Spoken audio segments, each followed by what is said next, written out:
আপু, আপু আমার অনেক ক্ষুধা পেয়েছে। আমার মামনিটার খিদে পেয়েছে। আমাকে 5 মিনিট সময় দাও, আমি তোমার জন্য খাবার বানিয়ে নিচ্ছি। না আপু, আমি বাইরে খাবো। তাছাড়া আপু, তুমি আমার নতুন মামুনি কবে এনে দেবে? নতুন মামনি তো খুঁজতে হবে। তাহলে তাড়াতাড়ি খুঁজে বের করব, ঠিক আছে? আচ্ছা, অপেক্ষা করো তাহলে। আব্বু রেডি হয়ে নিচ্ছে, তারপর তোমাকে নিয়ে যাব। ঠিক আছে আপু। এইদিকে আকাশ রেডি হয়ে নিচ্ছে, অন্যদিকে আকাশই অপেক্ষা করতে থাকে। আপনাদের তো পরিচয় করিয়ে দিতে ভুলে গেলাম। আকাশে হলো আকাশের একমাত্র মেয়ে। ওর বয়স 6 বছর। তবে আকাশের মা বেঁচে আছে না মারা গেছে তা আপনারা পরে জানতে পারবেন, কেননা ওটা একটা অতীতের মতো, যা আপনাদের সময় করে জানানো হবে। অন্যদিকে ইরা, ইরা, এই ইরা, কোথায় তুই? আম্মু, আমি আরো একটু ঘুমাই। দুপুর পর্যন্ত যদি ঘুমিয়ে তুই দিন পার করে দিস তাহলে অফিসে যাবি কখন? আব্বু কি অফিসে যায়নি? তোর বাবা তো অফিসে গিয়েছে, কিন্তু তোকে যে একটা কথা বলেছিল, সে কথা কি মনে আছে? আমাকে কখন কি কথা বলেছিল? গতকাল রাতেই তো বলল। মনে নেই আমার। আবার বলো। তোর আব্বু তোর জন্য একটা ছেলে দেখেছে। তোকে এই ঠিকানায় গিয়ে ওই ছেলের সাথে দেখা করে নিতে হবে। আচ্ছা, এই নিয়ে তোমরা আমাকে 10টা ছেলের সামনে নিয়ে গিয়েছো। তোর পছন্দ না হওয়া পর্যন্ত তোর জন্য তো দেখতে হবে। তাই বলে একেবারে একরকম চেহারার মানুষ, তার উপর অনেক অদ্ভুত লোক ছিল তারা। আচ্ছা, এত কথা না বলে তাড়াতাড়ি যা, দেখা করে আয়। ঠিক আছে, যাচ্ছি। তবে এটাই কিন্তু শেষ দেখা। এরপর আমি আর কোনো ছেলের সাথে দেখা করার জন্য যাব না। আচ্ছা ঠিক আছে। এরা রেডি হয়ে বের হয়ে ওর মায়ের দেয়া ঠিকানায় চলে আসে। ওখানে 9 আর 6-এর মধ্যে ঝামেলা হওয়ার কারণে এরা ভুল করে অন্য টেবিলে এসে বসে পড়ে। হাই, কেমন আছেন? আব্বু, উনি কে? কি? আব্বু? আমি ওর বাবা, আমাকে তো আব্বু বলেই ডাকবে, এইটাই তো স্বাভাবিক। আপু, উনি কে? আকাশী মামনি, আমি ঠিক জানি না উনি কে। হাই আল্লাহ, আমার বাবা এই কি ছেলে আমার জন্য ঠিক করলো? এ ছেলে এত বড় একটা মেয়েও আছে। আজকে তো এই সব কিছুই বলেনি। তার উপর ছেলেটা তো অনেক হ্যান্ডসামও আছে। কিন্তু কিভাবে কি হচ্ছে তা তো বুঝতেই পারছি না। আচ্ছা, আপনাকে তো চিনলাম না। আমি ইরা চৌধুরী, রফিক চৌধুরীর একমাত্র মেয়ে আমি। বাবা আমাকে পাঠিয়েছে আপনার সাথে দেখা করার জন্য। কিন্তু আপনার যে মেয়ে আছে সে কথা আমাকে বলেনি। দেখুন, আমি তো রফিক নামে কাউকে চিনি না। বুঝলাম না, লোকটা কি মজা করছে নাকি আমার সাথে, নাকি মেয়ের সাথে বলে এই বিষয়ে কথা বলতে চাচ্ছে না? কি ভাবছেন? আচ্ছা, আকাশীকে আমাকে একটা কথা বলো তো। কি কথা আম্মু? আকাশী, উনি তোমার আম্মু হয় না। তাছাড়া প্লিজ আপনি কিছু মনে করবেন না। আসলে ছোট্টবেলায় ওর মা আমাদের ছেড়ে অন্য ছেলের সাথে চলে যায়। চলে কেন গেল? আসলে বিয়ের পরে ও অন্য ছেলের সাথে কথা বলতো, সেখান থেকে ওই ছেলের সাথে প্রেম হয়। বুঝতে পেরেছি, সেজন্য আপনাদের ছেড়ে চলে গেছে, তাই তো? ঠিক ধরেছেন। তা এতগুলো বছর ধরে বিয়ে না করে হঠাৎ বিয়ে করার প্ল্যান আসলো কি করে? আমি কখন বিয়ে করতে চাইলাম? থাক, আর লুকাতে হবে না। আপু, উনি কিন্তু দেখতে অনেকটা আমার মায়ের মতো। ও মা, তাই নাকি? আপনি কিছু মনে করবেন না। আসলে ওর মাকে ওইরকমভাবে ভালো করে দেখেনি তো। আচ্ছা, আমি তো এখানে আছি, একটা কাজ করুন। কি কাজ? আপনার পুরোনো কাহিনীগুলো আমাকে একটু জানান। এইসব জেনে আপনার কি কাজ বলুন? বারে, ভবিষ্যতে যার সাথে থাকবো তার সম্পর্কে সব তথ্য জেনে নিতে হবে না? আমি ঠিক বুঝতে পারিনি। আপনাকে এত কিছু বুঝতে হবে না, আপনি শুধু আমাকে কাহিনীটা খুলে বলুন, তাহলে আমার জন্য সুবিধা হবে। ঠিক আছে, এত করে যখন বলতেছেন তখন শুনুন। 7 বছর পরে নীলাশা, চলো আমরা বিয়ে করি। আকাশ, তুমি এখনো বেকার। তোমাকে বিয়ে করে আমি আমার জীবনটা নষ্ট করতে পারবো না।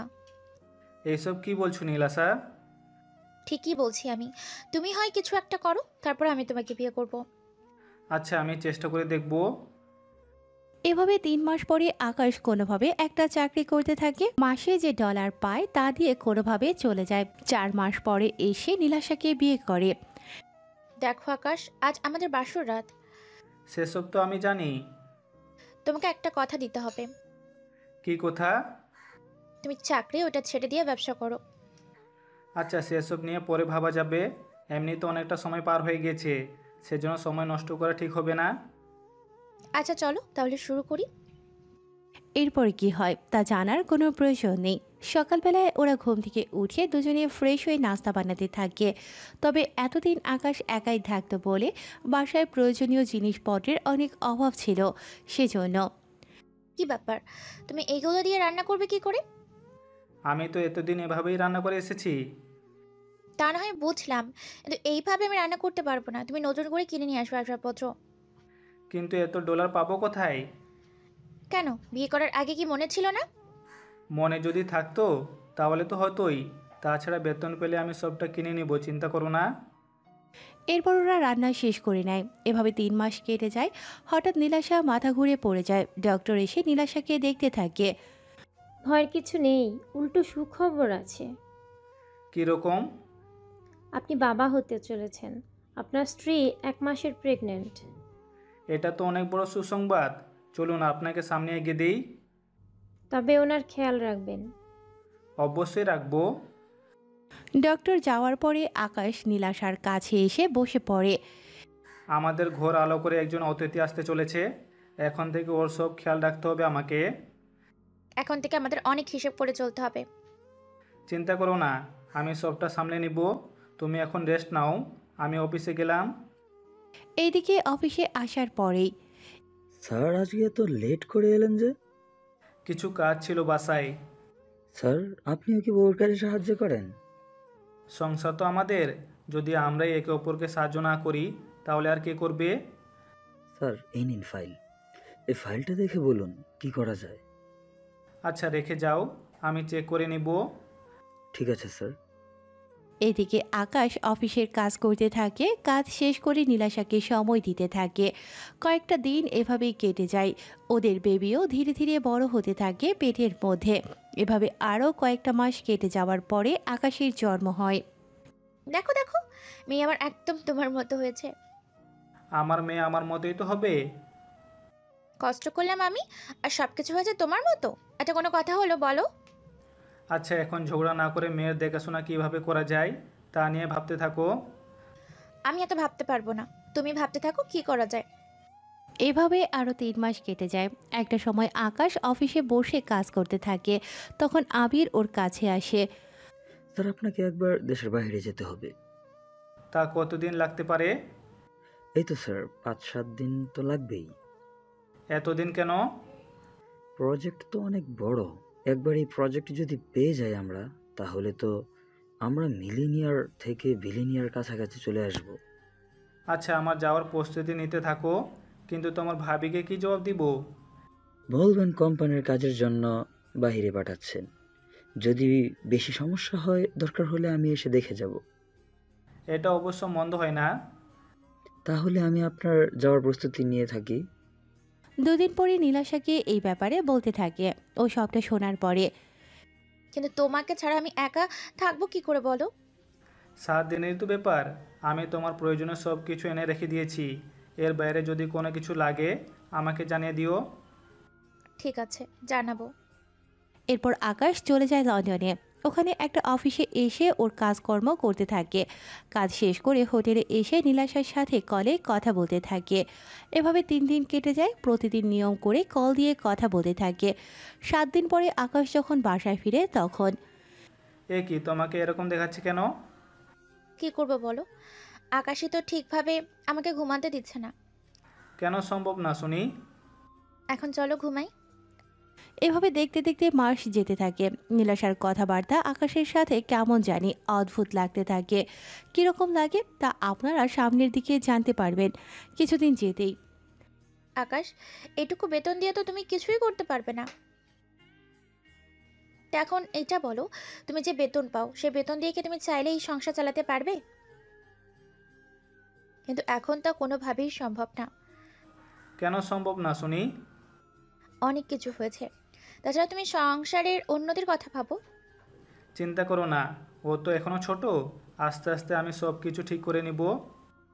এই বলে ওরা ঘুমিয়ে পড়ে। অন্যদিকে কয়েকটা দিন পরে আকাশ ব্যবসার কাজে যেতে হবে দেশের বাহিরে, সেজন্য অফিসে আসে। আমার যাওয়ার ব্যবস্থা করো।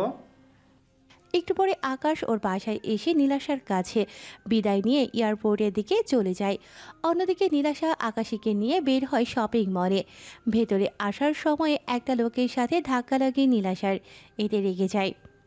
চোখে কি কম দেখেন? আমি বরাবরই দেখি, মনে হয় তো আপনি কম দেখেন। আপনাকে আমার এমন জানি পরিচিত মনে হচ্ছে।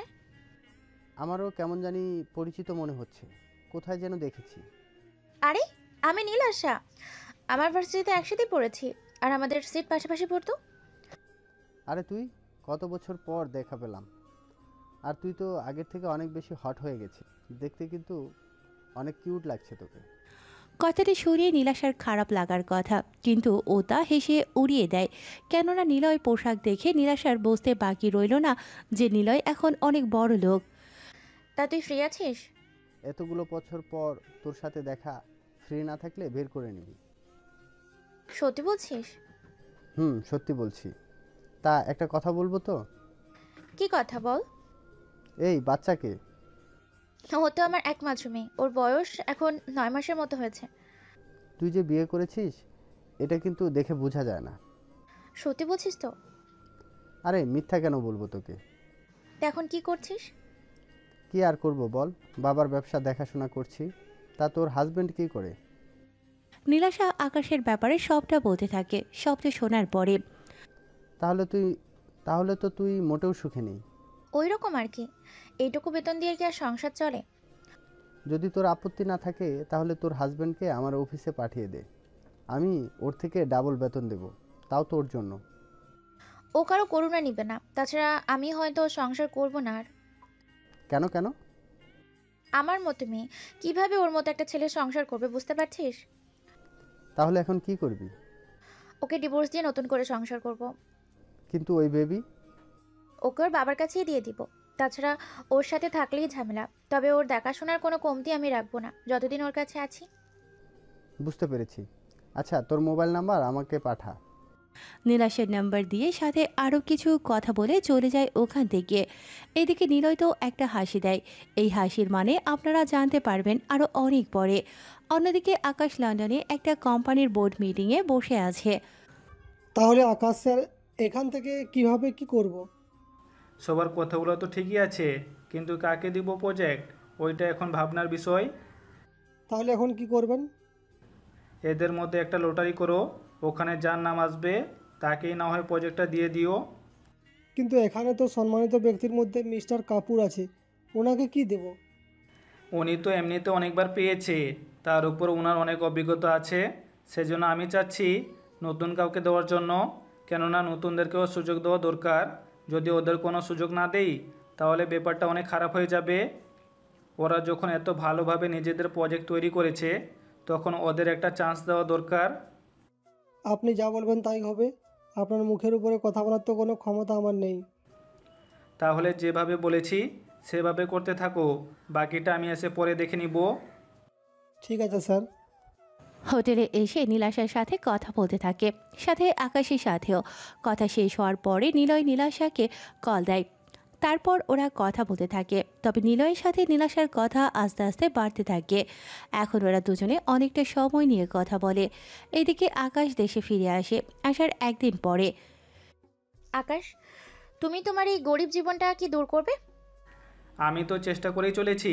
তাছাড়া আর একটা বছর অপেক্ষা করো, তারপর তোমার জন্য নতুন একটা সারপ্রাইজ অপেক্ষা করছে। দরকার নেই আমার কোনো সারপ্রাইজ। ভেবে দেখেছো তো? দেখেছি। সামান্য হয়তো একটা প্রমোশনের গল্প শোনাবে তুমি। এতে তো আমার স্যালারি বাড়বে। ওই সামান্য স্যালারিতে কোনো কিছুই হবে না, মনে রেখো কথাটা। আচ্ছা, আমি এখন ঝগড়া করতে পারবো না, আমি ঘুমাবো। তার মানে তুমি বলতে চাও আমি তোমার সাথে ঝগড়া করি? এখন তো সেইগুলোই করে যাচ্ছ আমার সাথে।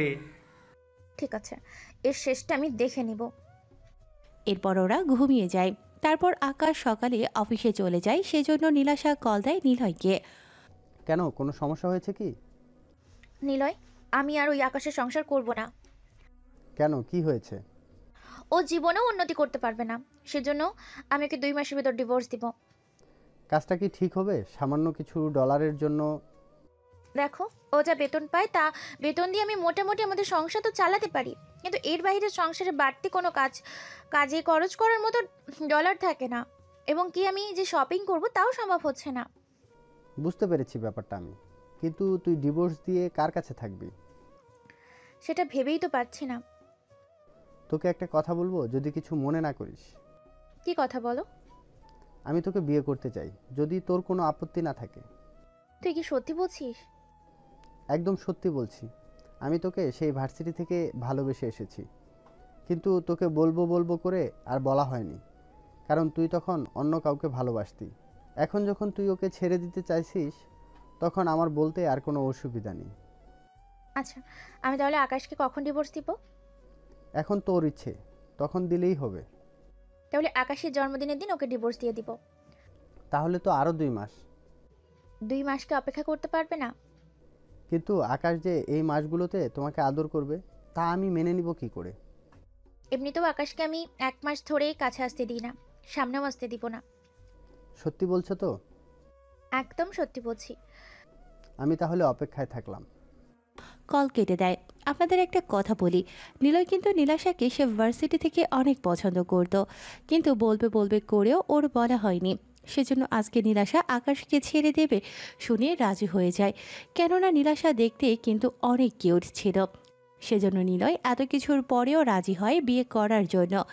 অন্যদিকে দিন যেতে থাকে, নীলাশার কথাবার্তা চালচলন আকাশের কাছে কেমন জানি অদ্ভুত লাগতে থাকে। নীলাশা, তুমি এতগুলো ডলার পাও কোথা থেকে বলো তো? আমার বয়ফ্রেন্ড আমাকে ডলার দেয়, সেখান থেকে। তোমার মাথা কি ঠিক আছে? ফাজলামো বন্ধ করো তো। আকাশি কোথায়? ও তো ঘুমাচ্ছে। আমি ইদানিং খেয়াল করতেছি তুমি আকাশি দেখাশোনা করছো না ঠিক মতো। তা এখনই যখন মনে হয় তোমার কাছে, তাহলে তুমি নিজে এসে করে যাও। কি বলছো এগুলো? এখন কি আমি চাকরি ছেড়ে বাসায় বসে থাকবো? এমনিতেও তুমি যে বেতন পাও, সে বেতন দিয়ে তো তেমন কিছু হচ্ছে না। তার থেকে ভালো তুমি বাসার থেকে আকাশের দেখাশোনা করো, আমি বাইরের তার দিকটা দেখবো। তোমার কি মনে হয় ডলার রোজগার করা কি এতই সহজ? আহামরি এত কঠিন কাজও কিন্তু নয়। এদিকে ওদের দুজনের মধ্যে শুরু হয় ঝগড়া। এভাবে ওদের মধ্যে এখন থেকে প্রতিদিন ঝগড়া হতে থাকে। এভাবে দেখতে দেখতে আকাশের জন্মদিন চলে আসে। দেখো, কাল আমাদের মেয়ের জন্মদিন, সেজন্য আমি কোনো ঝামেলা চাই না। তোমার কি মনে হয় তুমি ঝামেলা করবে আর আমি চুপচাপ দেখবো? তুমি এত চেঞ্জ হয়ে যাচ্ছ কেন বলো তো? এর কারণ আমি তোমার সংসার করব না। ফাজলামি করার মুডে নেই এখন আমি। এই বলে চলে আসে। অন্যদিকে নীলাশা আর নিলয় আসে কাজী অফিসে। ওখানে একটা ডিভোর্স পেপার রেডি করে আরেকটা বিয়ের। এই নাও ডিভোর্স পেপার, এখানে তোমার সাইন দাও, আর আমি এই কাগজে সাইন দিয়ে দিচ্ছি। তারপর কি হবে? আকাশের থেকে ডিভোর্স পেপারে সাইন নিলেই তোমাদের ডিভোর্স হয়ে যাবে। এরপর আমাদের বিয়ের রেজিস্ট্রি পেপারে তুমি সাইন দিলেই আমাদের বিয়ে হয়ে যাবে। আইডিয়া কিন্তু খারাপ না। তা তুমি কি থাকবে জন্মদিনের রাতে? আমি বাসার বাইরে থাকবো, তুমি ভিতরে সবটা ঠিক করে তারপর তোমার সব কিছু নিয়ে চলে আসবে। ঠিক আছে, তাই হবে। এইদিকে সব পেপার নিয়ে চলে আসে বাসায়। পরের দিন ওরা তিনজনে অনেক সুন্দর করে সেজেছে। তোমাকে সত্যি অনেক সুন্দর লাগছে, মন তো চাচ্ছে এভাবে দেখতেই থাকি সারাক্ষণ। আজকেই হয়তো শেষ দেখা। মানে ঠিক বুঝলাম না। একটু পরেই বুঝতে পারবে। আচ্ছা চলো নিচে যাই। ওরা দুজনেই নিচে আসে, এসে একটা টেবিলের ওপরে কেক আর যাবতীয় সব কিছু রাখে। দাঁড়াও, এত তাড়া কিসের?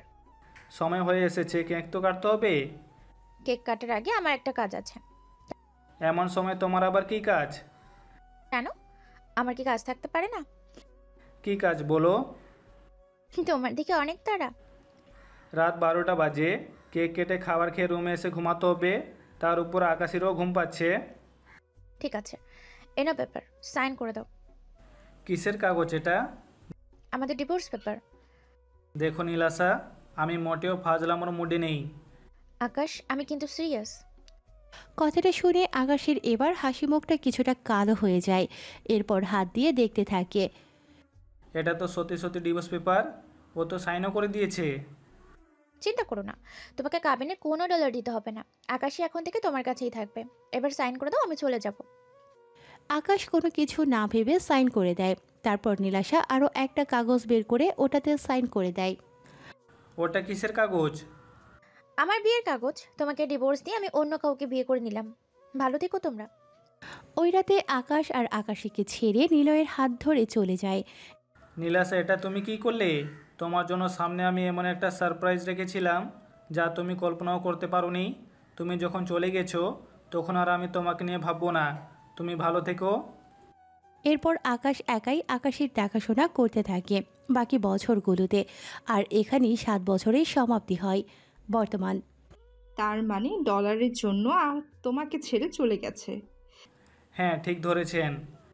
কিন্তু এতগুলো বছর হলো নতুন করে বিয়ে কেন করেননি?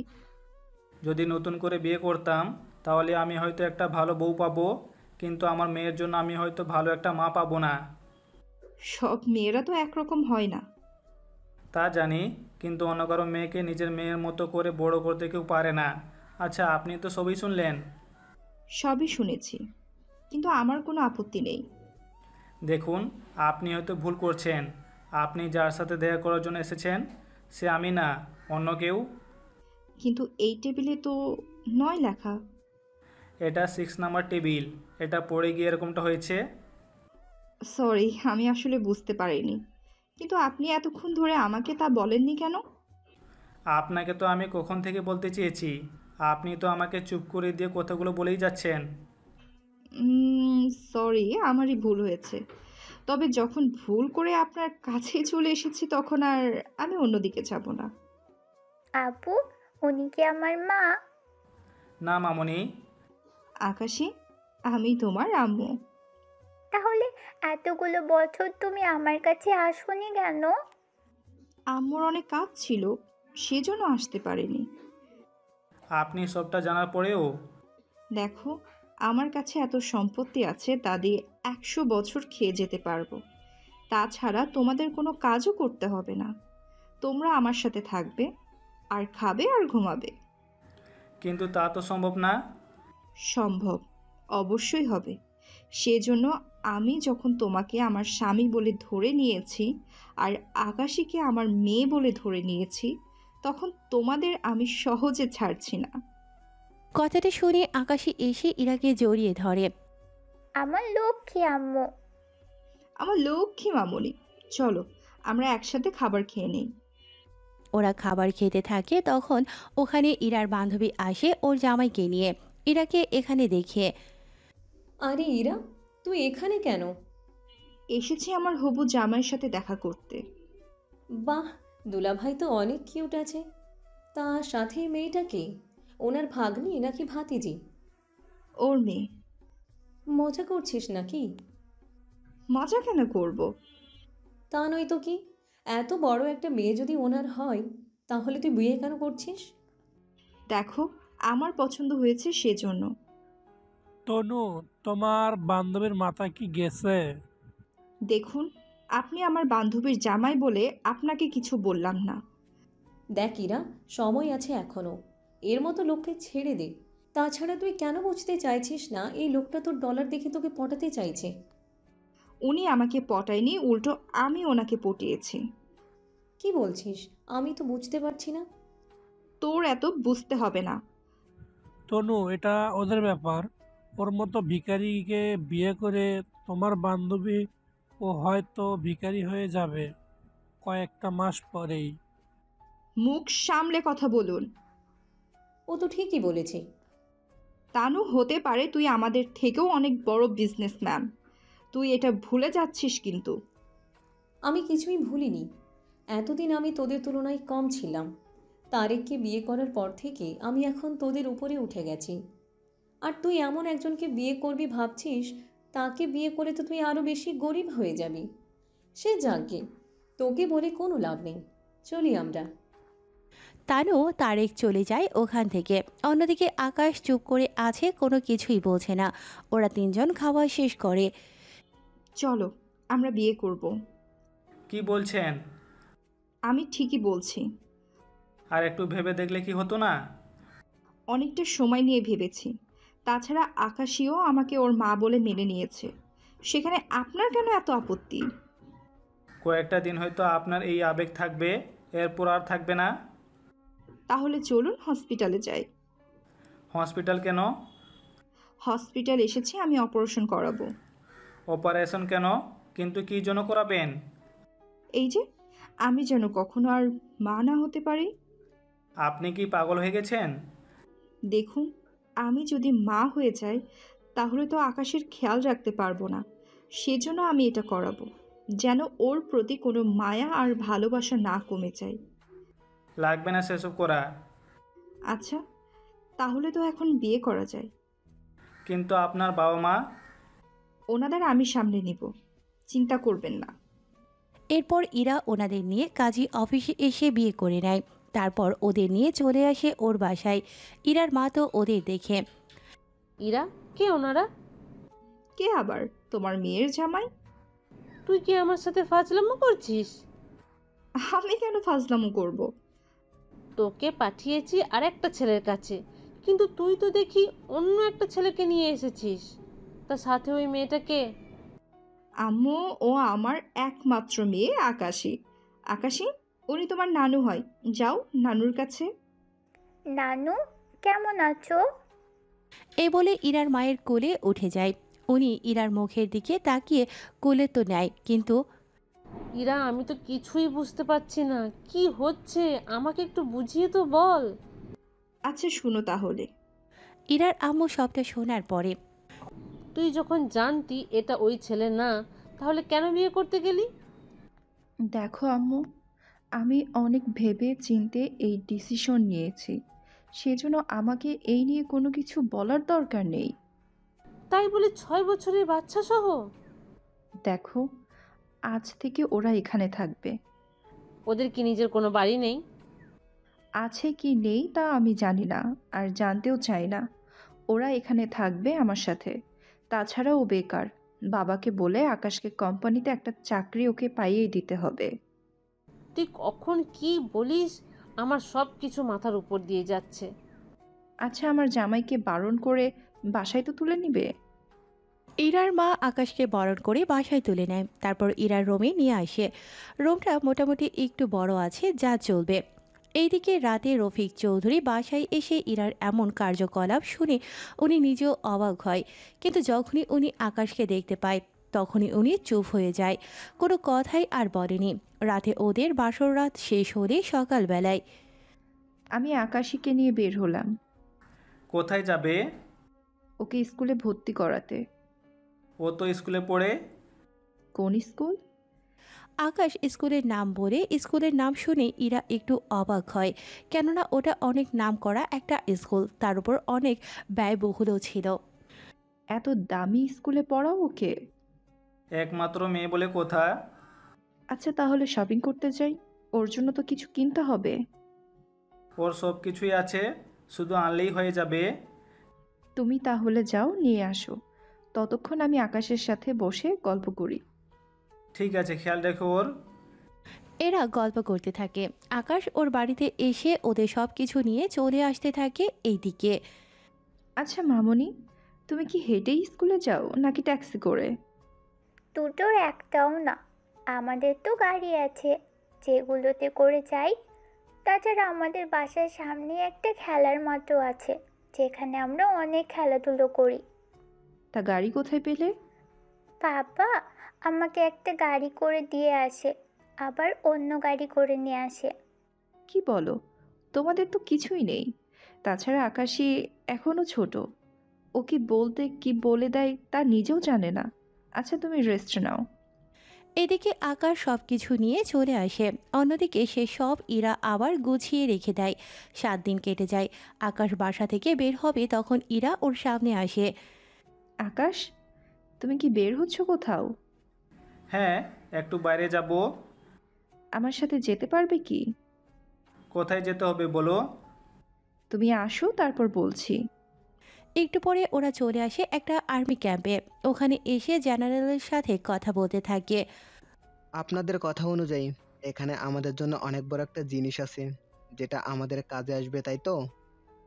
জি স্যার, যদি আপনি সে জিনিসটা একবার দেখতেন তাহলে অনেক বেশি ভালো হতো। ঠিক আছে, দেখবো তাহলে। উনি পেন ড্রাইভ হাতে নিয়ে যেই ওনার কম্পিউটারের সাথে কানেক্ট করলো, সাথে সাথে ভাইরাস পুরো কম্পিউটার ধীরে ধীরে ধরলো। এতে জেনারেলের সাথে আকাশ ইরা অবাক হয়। উনি তাড়াতাড়ি করে এটা বের করে নেয়। তোমার সাহস কি করে হলো ভাইরাস এনে আমাদের সব কিছু নষ্ট করে দেওয়ার? বিশ্বাস করুন, আমি কিছুই জানি না। এটা তো আমার অফিস থেকে দেওয়া হয়েছে। আমি এত কিছু জানি না। তোমার কারণে আমাদের পুরো সিস্টেম সমস্যা হয়েছে। আমি তোমাদের দুজনকে ছাড়বো না। দেখুন, এখানে কোথাও কিছু একটা মিস্টেক হচ্ছে। ইরা, এই পেন ড্রাইভ শেষ পর্যায়ে তুমি কার থেকে নিয়েছো? আমাকে তো তানু দিল। ও কেন নিবে? আসলে এই প্রজেক্ট ঠিক আছে কিনা এটা জানার জন্য আমি ওকে দিয়েছি। আর ও 2 দিন দেখার পরে আমাকে এনে দিল। আমি কি জানতাম নাকি ও এরকম কিছু করবে? জেনারেল, আমার স্ত্রীকে ভুল বোঝানো হয়েছে। আমি এত কিছু জানি না।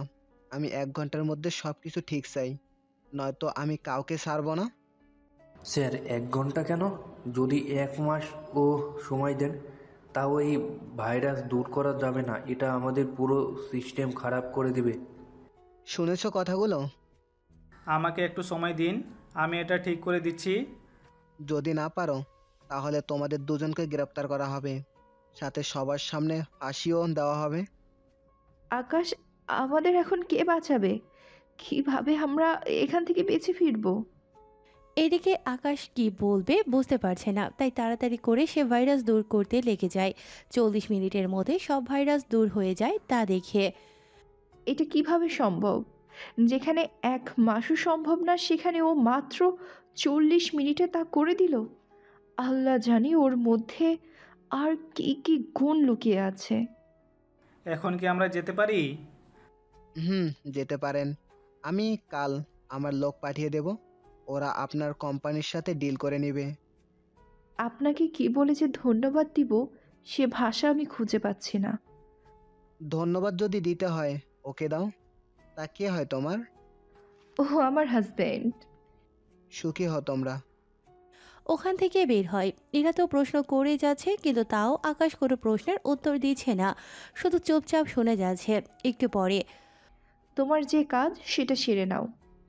আচ্ছা, আসি তাহলে। ওরা বের হয়ে আসে, কিন্তু ইরা তো এখন তানুর উপরে রেগে আছে অনেক বেশি। শেষমেশ তানু আমাকে এরকমভাবে ধোঁকা দিল। ওই তানুকে তো একটা শিক্ষা দিতেই হবে। আমি যাব ওর সাথে কথা বলার জন্য। তুমি একা তো পারবে না। চিন্তা করো না, আমি একা গেলেও ও অফিসে আমার ক্ষতি করার চেষ্টা করবে না। ক্ষতি কেন করবে না অফিসে? যতই শত্রুতা থাকুক না কেন, অফিসের ভিতরে কেউ এইসব করার চেষ্টা করবে না। আমি আসি তাহলে, তুমিও কাজে যাও তাহলে। কিছুক্ষণ পরে ইরা এসে তানুর সাথে কথা বলতে থাকে। তানু তো উল্টো ইরার উপরে রেগে যায়। দেখ, আমি এই ব্যাপারে কিচ্ছু জানি না। তুই সব কিছু জানিস, কেননা তুই প্রজেক্ট চেক করেছিলি। যদি কোনো সমস্যা থাকতো তাহলে তুই আমাকে জানাতি, কিন্তু তুই সেগুলো কোনো কিছুই করিসনি। তাহলে প্রমাণিত হয় তুই সব কিছু নিজের ইচ্ছে মতোই করেছিস। এখন বল, প্রজেক্ট কোন জায়গায় রেখেছিস? তুই যখন সবই জানিস তাহলে তো আর লুকিয়ে কোনো লাভ নেই। আমিও সেই কথাই বলছি, সব কিছু ফিরিয়ে দে আমার। আমি ওই প্রজেক্টের উপরে কাজ করব।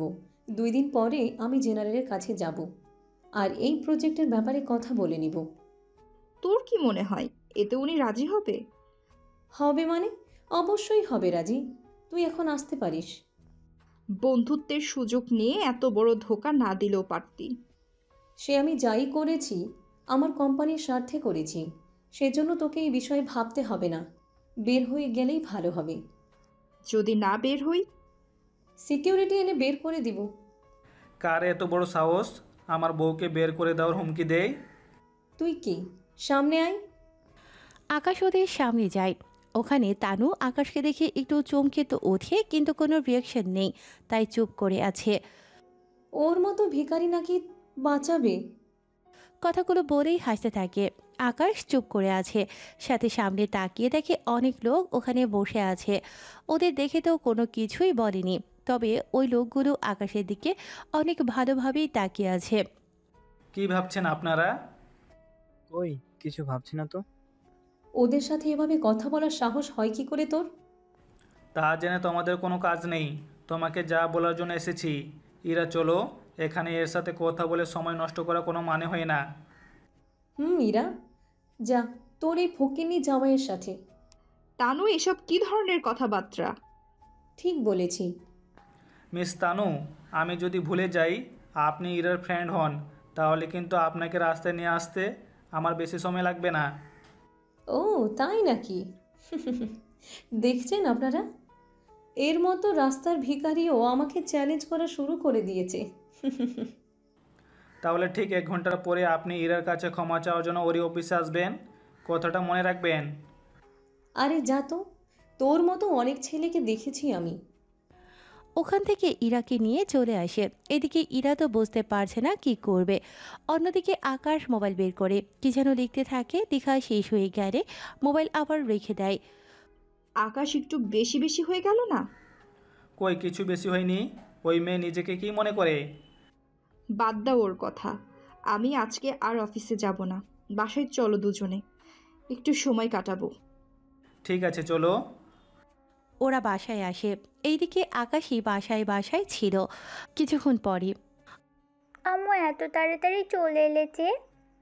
আমার মামুনিটার কথা অনেক মনে পড়ছিল, সেজন্য চলে আসলাম। মাম্মা এখন ঘুমাবে, ঘুম থেকে উঠে তোমার সাথে গল্প করব, তুমি ততক্ষণ নানুর সাথে গল্প করো। আচ্ছা আম্মু। আকাশ ইরা এসে সময় কাটাতে থাকে। 1 ঘন্টা পরে হঠাৎ বাসার মধ্যে চিৎকার শব্দ শুনতে পায়। এতে আকাশ, এটা তো তানুর গলা। চলো এসে দেখি তো। কাজটা শেষ করো, তারপরে যাব। ঠিক আছে। 10 মিনিট পরে ওরা দুজনেই নিচে নামে। তানুর চোখে ছিল অনেকটা ভয়। তানু দৌড়ে এসে ইরার পা ধরে রাখে। ইরা, তুমি আমাকে বাঁচা। তোর উপরে কেউ হামলা করেছে নাকি? আমার সাথে কোনো কোম্পানি কাজ করবে না, সবাই তাদের শেয়ার নিয়ে গেছে। এক কথায় আমি এখন পথের ফকির হয়ে যাব একদিনের মধ্যে। এইসব কি করে হলো? তুই একে গ্রুপের নাম শুনেছিস? আমাদের দেশের সবচেয়ে পাওয়ারফুল কোম্পানির মধ্যে প্রথমে আছে ওনারা। ওই কোম্পানির সিইও বলেছে আমাদের সাথে যেন সব কোম্পানি তাদের ব্যবসায় করা বন্ধ করে দেয়, নয়তো উনি ওদের সাথে ব্যবসাই করবেন না। প্লিজ তুই আমাকে বাঁচা, নয়তো আমি ফকির হয়ে যাব। আমি তোকে কিভাবে বাঁচাবো? আমি তো তোদের তুলনায় কম, সেখানে একে গ্রুপের সাথে কিভাবে কি হবে আমার তো মাথায় আসছে না। তোর জামাইকে বল, সে হয়তো এরকম কিছু করেছে। ও কি বলছে? তোর জামাই তো মনে হয় এই সব করেছে। ওকে তো কেউ ঠিক মতো চিনে না। ও তো বলেছিল আমাকে 1 ঘন্টার মধ্যে ভিখারি বানিয়ে দিবে। রেগে মানুষ অনেক কিছুই তো বলে। তাও তো জামাইকে বল। আকাশ, তুমি কিছু জানো? কই না তো। দেখলি তো, ও কিচ্ছু জানে না। তানু আকাশের দিকে তাকায়, দেখে ও মুসকি মুসকি হাসে। তা দেখে তানুর সন্দেহ আরও বাড়তে থাকে। তানু অনেকবার বলে, তাও আকাশ কোনো কিছুই বলেনি। একটু পরে তানু তো কেঁদে চলে যায়। আকাশ, তুমি কি কিছুই জানো না? কই না তো। তাহলে ও যে তোমাকে এত অপমান করেছে তা কি তুমি ভুলে গেছো? ধরে নাও এটা ওর কর্মের ফল। কিন্তু ওদের যে পাওয়ার, সেখানে 1 ঘন্টায় কিভাবে এত নিচে নেমে গেল ওরা? ওর কর্মের ফল ও এখন ভোগ করবে, এতে আমাদের কি করার আছে বলো? এরা তেমন কোনো কথা বলেনি। এভাবে ওদের দিন কাটতে থাকে। 1 মাস পরে ইরা, আমাকে একটু বের হতে হবে। তুমি কখন কোথায় যাবে? দেশের বাইরে যেতে হবে। আমি না ফেরার অবধি আকাশের খেয়াল রেখো। চিন্তা করো না, আমি ওর খেয়াল রাখবো। এইদিকে আকাশ দেশের বাইরে যায়, অন্যদিকে ইরা আকাশের দেখাশোনা করতে থাকে। 2 দিন পরে আকাশই ওর বাবাকে কল দেয়। আপু, আপু কখন আসবে তুমি? এই তো আম্মু, আর 3 দিন পরে কোনো কিছু কি হয়েছে? আম্মু কাঁদছে। কাঁদছে কেন? আমি জানি না তো। তোমার মাকে দাও তো। আম্মু, এই নাও, আব্বু কল করেছে, কথা বলো তুমি। ইরাকে কল দেয়, কল ধরে কথা বলতে থাকে। ইরা, কি হয়েছে? তুমি কাঁদছো কেন? কই কাঁদছি আমি? আরে বলবে তো কি হয়েছে? তানু কিছু লোক নিয়ে আমার অফিসে আসে। তারপর কি হয়েছে? অফিসে এসে আমাকে অনেক কথা বলে, তারপর সাথে আরও কিছু গুন্ডা নিয়ে আসে। পুলিশকে কিছু বলোনি তো? বলেছি, ওরা ভয়ে কিছু বলছে না। তুমি একটা কাজ করো। কি কাজ বলো? তোমাকে একজনের নাম্বার দিচ্ছি, ওকে বাসায় ডেকে এনে সমস্যার কথা বলো। ওই ব্যক্তিকে? তোমাকে ভাবতে হবে না, তুমি ওকে সবটা বলো, তাহলেই হবে। ঠিক আছে। কিছুক্ষণ পরে বাসায় আবির আসে। আবির এসে আকাশীকে দেখে। কেমন আছো আকাশী? এই তো আঙ্কেল, ভালো। তুমি কেমন আছো? আমি ভালো আছি। তা তোমার আম্মু কোথায়? জি ভাইয়া, আমি ওর আম্মু। কিন্তু আপনি কে? আমি আকাশের চাচু হই। তা আপনি সমস্যায় পড়েছেন? কি সমস্যা? আমার বান্ধবী আমাকে মারার চেষ্টা করছে। ও অনেক লোকের সাথে হাত মিলাচ্ছে আমাকে মেরে ফেলার জন্য। আপনি কোনো চিন্তা করবেন না, আপনার ওপরে হামলা করবে এরকম কোনো শক্তি তৈরি হয়নি। ভাইয়া না আসা অবধি আমি আপনার সিকিউরিটি গার্ড হিসেবে থাকবো। দেখো, ওদের সাথে পারবে না। ওই তানু অনেক মাফিয়ার সাথে হাত মিলিয়েছে। তা ওদের মধ্যে কয়েকজনকে কি চিনেন অথবা নাম জানেন কি? নাম তো জানি না, কিন্তু মনে পড়ছে না। আচ্ছা, চিন্তা করবেন না, আমি আছি আপনাদের সিকিউরিটির জন্য। তাহলে ওই রুমটায় থাকবেন? ঠিক আছে, আপাতত ভাইয়া আসা পর্যন্ত এখানেই থাকবেন, অফিসে যেতে হবে না। ঠিক আছে। এইদিকে তানু কিছু মাফিয়া লোকের সাথে বসে আছে। তানু, আপনি তাহলে চাচ্ছেন আমরা এদের পুরো পরিবারকে শেষ করে দিই? হ্যাঁ, আমি এটাই চাই। ঠিক আছে, তাহলে আমরা কালকে অ্যাটাক করব। আমি তোমাদের সাথে থাকবো। আপনাকে তো চিনলাম না। ও আমার হাজবেন্ড। ঠিক আছে, আমি তাহলে সব কিছু তৈরি করে নিচ্ছি। ঠিক আছে। অন্যদিকে আবির আকাশকে সবটা বলতে থাকে। সবটা শোনার পরে ওরা কিন্তু যে কোনো মুহূর্তে আক্রমণ করে বসবে। আমিও সেটাই ভাবছি। তাহলে কিছু লোক এখানে সিকিউরিটির জন্য নিয়ে আয়। আমিও তো দেখি কার এত বড় সাহস, আমাকে এখানে দেখার পরেও হামলা করার সাহস পায়। রিস্ক নেওয়া কি বেশি প্রয়োজন? আপনি যখন বলেছেন তখন আমি কিছু লোক এনে রাখবো। ঠিক আছে, আমার আর একদিন আছে কাজ। ভাইয়া ওদের আপনার বাসায় এনে কেন রাখছেন না? তাহলে যে এরা সব কিছু জেনে যাবে।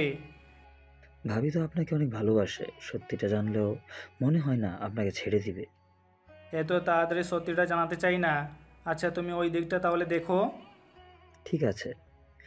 পরের দিন বিকেলের দিকে ম্যাক 40 জন লোক নিয়ে আসে ওই বাসার সামনে। এই বাড়িতে ওরা আছে। তোমরা বাড়ির ভিতরে যাও, তারপর সবাইকে মেরে তারপর আসো। ঠিক আছে বস, যাচ্ছি।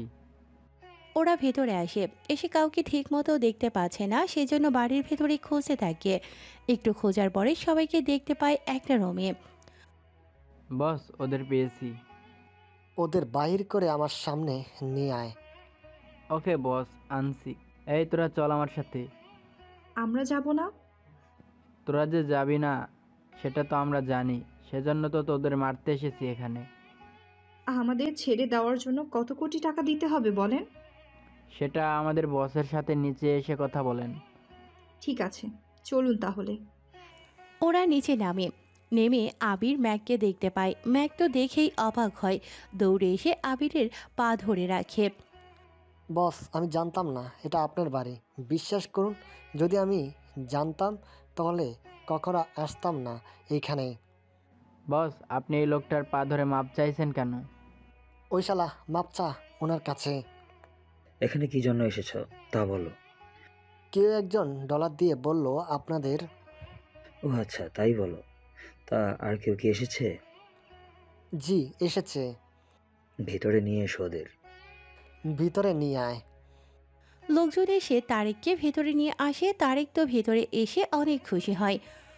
ওকে মারতে হবে। কথাটা শুনে তারেককে মারতে থাকে। ও তো বুঝতে পারছে না কি হচ্ছে এখানে। সাথে ইরার পরিবারও।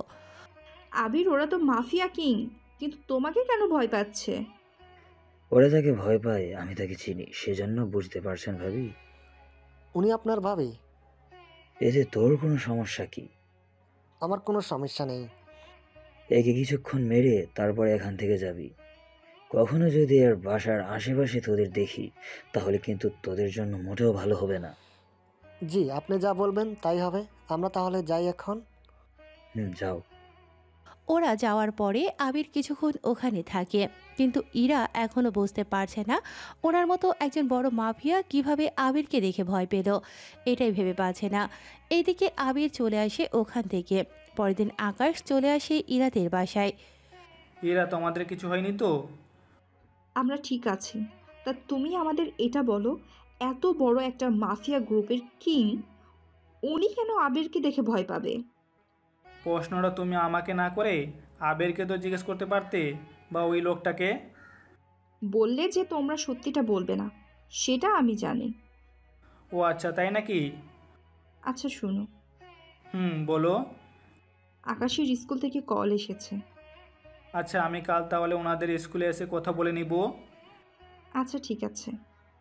পরের দিন আকাশ স্কুলে আসে। ওখানে একজন ম্যাম আছে। আকাশই ওনার সাথে দাঁড়িয়ে আছে। কি ব্যাপার, কিছু কি হয়েছে? আপনার মেয়ে অনেক বড় বেয়াদ্দপ। ও কি করেছে? তা ওকেই জিজ্ঞাসা করে নিন। আকাশই, বলো মামুনি, কি হয়েছে? আব্বু, ম্যাম আমাকে আজকে অনেক বকা দিয়েছে। তুমি নিশ্চয়ই পড়া পারোনি। এইগুলো কিছুই না। তাহলে কি হয়েছে বলো আমাকে। আকাশে কিছু বলতে যাবে তার আগে মেয়েটি বলে ওঠে, আমি ওকে একজন ভিখারির মেয়ে বলাতে আমাকে ও অনেকগুলো কথা শুনিয়ে দিল। আমাকে কোন দিক দিয়ে আপনার ভিখারি মনে হচ্ছে? নিজের পোশাকের দিকে তাকিয়ে দেখুন, তাহলেই বুঝতে পারবেন। বুঝেছি, তোমাকে একটা শিক্ষা দিতেই হবে মনে হচ্ছে। এই বলে মেয়েটিকে একটা থাপ্পড় দেয়, যা মেয়েটির হাজবেন্ড এসে দেখে ফেলে। সে তো মেয়েটির কাছে এসে, আপনার সাহস তো কম না, আপনি আমারই সামনে আমারই স্ত্রীর শরীরে হাত দিয়েছেন। বেশি কথা বলে তোকে এখানে মেরে রেখে দিব। তুই কি জানিস আমার কত ক্ষমতা? আজকে এই মুহূর্তে তোর মেয়েকে আমি এই স্কুল থেকে বের করে দেব, সাথে তোকে যে মারবো তা তুই নিজেও জানিস না। কথাটা শেষ হতেই এখানে ইরা চলে আসে। ইরাকে দেখে ছেলেটি আর মেয়েটি তো চিনতে পারে। আরে ম্যাম, আপনি এখানে? কি হচ্ছে এখানে? ম্যাম দেখুন, এই মেয়েটি স্কুলের মধ্যে অনেক অসভ্যতামি করছে। আম্মু, বিশ্বাস করো, আমি কোনো কিছু করিনি। আকাশের মুখে আমো ডাক শুনে মেয়েটি আর ছেলেটি তো অনেক অবাক হয়ে যায়। কি, এই মেয়েটি আপনার মেয়ে হয়? তোমাদের কি কোনো সন্দেহ আছে? আমরা যতদূর জানি আপনার এখনো বিয়ে হয়নি, তাহলে বাচ্চা? মানে এখন কি তোমাদের প্রমাণ দিয়ে চলতে হবে আমাকে? ম্যাম, আমরা তো বলিনি। তাছাড়া আমাকে এটা বলো, আমার মেয়ে আর আমার হাজবেন্ড অপমান করার সাহস তোমরা কোথায় পেলে? বিশ্বাস করুন ম্যাম, আমরা জানতাম না উনি আপনার স্বামী হয়। যদি জানতাম কখনো এরকমটা করতাম না।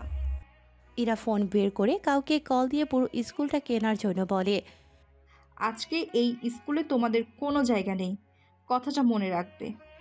মেয়েটি আর ছেলেটি অনেক রিকোয়েস্ট করলো, কিন্তু ইরা সেসব কোনো কিছুই শোনেনি।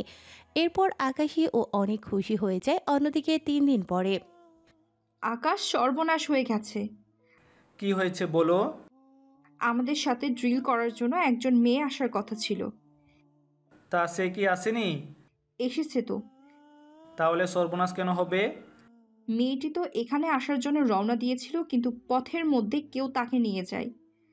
কি বলো, ওনার সাথে কি সিকিউরিটি ছিল না? সিকিউরিটিও ছিল তো। তাহলে ওনাকে নিয়ে গেলো কি করে? সিকিউরিটি থাকার সত্ত্বেও নিয়ে গেছে।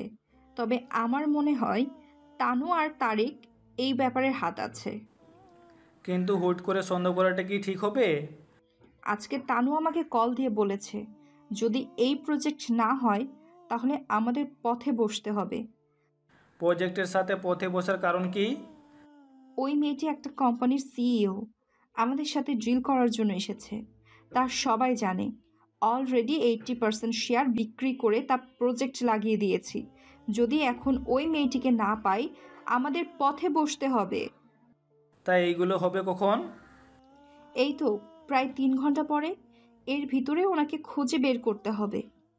তুমি একটুও চিন্তা করো না, আমি তো আছি। আমি যে কোনোভাবে খুঁজে বের করে নিয়ে আসবো। পারবে তো? দেখো, যারা নিয়েছে তারা কিন্তু অনেক পাওয়ারফুল মাফিয়া। ওদের কাছে যাওয়া মানেই মৃত্যু নিয়ে খেলা করা। তুমি কি ওদের চিনো? চিনি। একবার আমাদের অনেক ডলার ওরা নিয়েছে, নিজেদের কাছে রেখে দিয়েছে। এখন পর্যন্ত সেগুলো ফেরত দেয়নি। তা তোমরা কখনো চাওনি? অনেকবার চেয়েছি, কিন্তু তাতেও কোনো লাভ হয়নি। ওদের ভয়ে বাবা কিছুই করতে পারেনি। চিন্তা করো না, আজকে ওই মেয়েটির সাথে ডলার সব কিছু আমি একসাথে ফিরিয়ে আনবো। চিন্তা করো না। এই বলে বের হয়, তবে কোথায় গিয়েছে তা আপনারা জানতে পারবেন কিছুক্ষণ পরে। একটা বড় কারখানায় এসে গাড়ি থামে, ওখান থেকে আকাশ বের হয়। তোমরা এখানেই থাকো, আমি যতক্ষণ পর্যন্ত না আসবো বা কোনো কিছু করার জন্য বলবো ততক্ষণ পর্যন্ত চুপ করে থাকবে। ঠিক আছে স্যার, তাই হবে। এরপর চলে আসে কারখানার ভেতরে।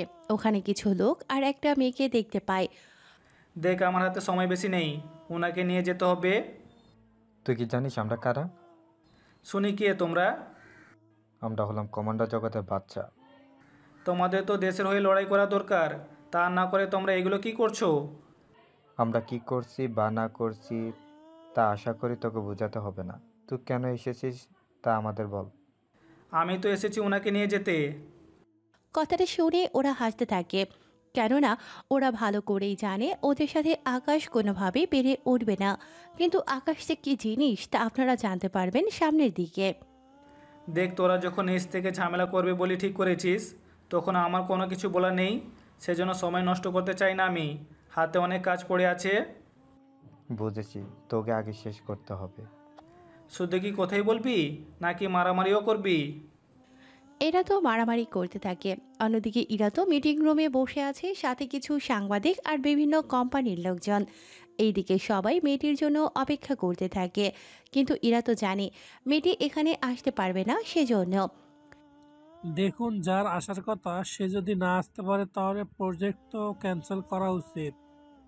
আমারও তো তাই মনে হয়। এবার এক একজন এক এক রকম কথাবার্তা বলতে থাকে, যা ইরা শোনা ছাড়া কোনো উপায়ও নেই। এইদিকে আকাশ তো ওদের সবাইকে মারতে থাকে। মারা হলে মেয়েটিকে নিয়ে চলে আসতে থাকে অফিসের দিকে। রাস্তায় মেয়েটির সাথে পরিচিত হয়ে নেয়। অফিসে ঢোকার সাথে সাথে সবাই তো জ্যোতিকে দেখে চমকে ওঠে। ও এখানে কি করে? ও তো ওখানে থাকার কথা। তোমাদের দুজনের প্রশ্নের উত্তর আমি পরে দিব। আপাতত প্রজেক্ট নিয়ে কাজ শেষ করে নেই। আকাশ, তুমি ওনাকে কোথায় ফেললে? যেখানে পেয়ে থাকি, সহজে যে পাইনি তা তো বুঝতেই পারছো। সে যাক গিয়ে। জ্যোতি, আপনি আপনার কাজ করুন। জ্যোতি এসে ওর কাজ শেষ করে নেয়। অন্যদিকে কাজ শেষে চলে যায়। ইরা তো অনেক খুশি হয়ে আকাশকে জড়িয়ে ধরে রাখে। এইদিকে দানু আর তারেক কি বলবে ভেবে পাচ্ছে না, সেজন্য ওরা লুকিয়ে চলে যায়। তুমি কি কিছু বলবে? অনেক ক্ষুধা লেগেছে, কিছু খাবার দরকার। তোমাকে এত প্রশ্ন করাটাই বোকামি। খিদে কিন্তু অনেক পেয়েছে। চলো রেস্টুরেন্টে এসে খেয়ে নেই। ওরা রেস্টুরেন্টে এসে খেতে থাকে।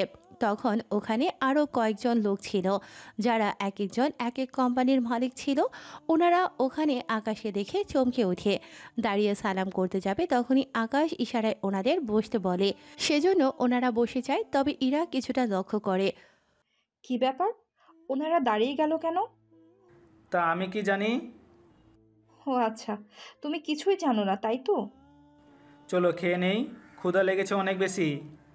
ওরা খাবার খেয়ে বেরিয়ে পড়ে। অন্যদিকে ডেভিল ওর কারখানায় এরকম অবস্থা দেখে অনেক বেশি রেগে যায়। এই রকম অবস্থা কি করে হলো? স্যার, একজন লোক এসে এই সবটা করেছে। কি? একজন লোক তোদের এই হাল করেছে? লোকটার মারা স্টাইল অন্যরকম। হেই, লজ্জা করে না একজন কমান্ডো হয়ে এই কথা বলতে? কি করবো স্যার, এরকমভাবে আজ পর্যন্ত কেউ মারেনি। পুরো শরীর মনে হয় ভেঙে গেছে, হাঁটতে তো পারছি না। কিভাবে কি হলো আমাকে ডিটেলস বল। লোকগুলো বলতে থাকে, আপনারা তো সবই জানেন, সেজন্য আপনাদের বলে তো কোনো কাজ নেই, সবটা শুনে। এইরকম মারা স্টাইল তো একজনেরই আছে। কে এসে? আপনি কি তাকে চেনেন? চিনি মানে? অবশ্যই চিনি। তাহলে তো তাকে মেরে পুঁতে ফেলতে সুবিধা হবে। তুই কি বলদ নাকি? ওনার সাথে লড়াই করার মতো শক্তিও আমার নেই, বুঝতে পারলি? কি বলেন স্যার? আমরা তো জানি আপনি সব কিছু। আমার উপরেও আরো মাফিয়া আছে, তারাও ওনাকে ভয় পায়। এক কথায়, আমরা যদি পুরো মাফিয়া কিং সদস্যরা মিলে এক হয়ে যাই, তাহলেও হয়তো ওনার সাথে মোকাবিলা করতে পারবো। তাহলে সবাই এক হয়ে যান। কথাটা বলা যতটা সহজ, আবার ততটাই কঠিন। আরে ওনার বিরুদ্ধে যাওয়ার সাহস কেউ কখনো করবে না। তাহলে কি আমরা এভাবে চুপ করে বসে থাকবো? চুপ করে বসে থাকা তো সম্ভব না। একটা কাজ করো, আমি সবার সাথে এমনিতেই একবার আলাপ করে দেখি, তারপর কি করা যায় তা আমি তোমাদের জানাবো। ঠিক আছে। অন্যদিকে ইরা তো আজও আকাশের ব্যাপারে কোনো কিছুই বুঝে উঠতে পারছে না, কি বলবে আর কি করবে এগুলো ভাবতে থাকে। অফিসে কাজ করতে থাকে, ঠিক তখনই কিছু মাফিয়ার লোক আসে অফিসে। তোদের এই অফিসের মালিক কে? আমি মালিক। কি হয়েছে বলো? তো তুই তাহলে মালিক, তা আমাদের সাথে চল। তোর সাথে যাব মানে? তোকে নিয়ে যেতে এসেছি বসের কাছে। আমি কেন তোদের বসের কাছে যাব? আর কে তোরা? আমরা কে তা তোকে বলতে পারবো না, তুই তাড়াতাড়ি করে চল আমার সাথে। তোরা কি জানিস তোরা কার সাথে কি কথা বলছিস? সবকিছু জানি আমরা। তারপরেও এত সাহস তোরা পেলি কি করে? ওই একে ধরে নিয়ে চল তো। কিছু লোক ইরাকে নিয়ে যেতে থাকে।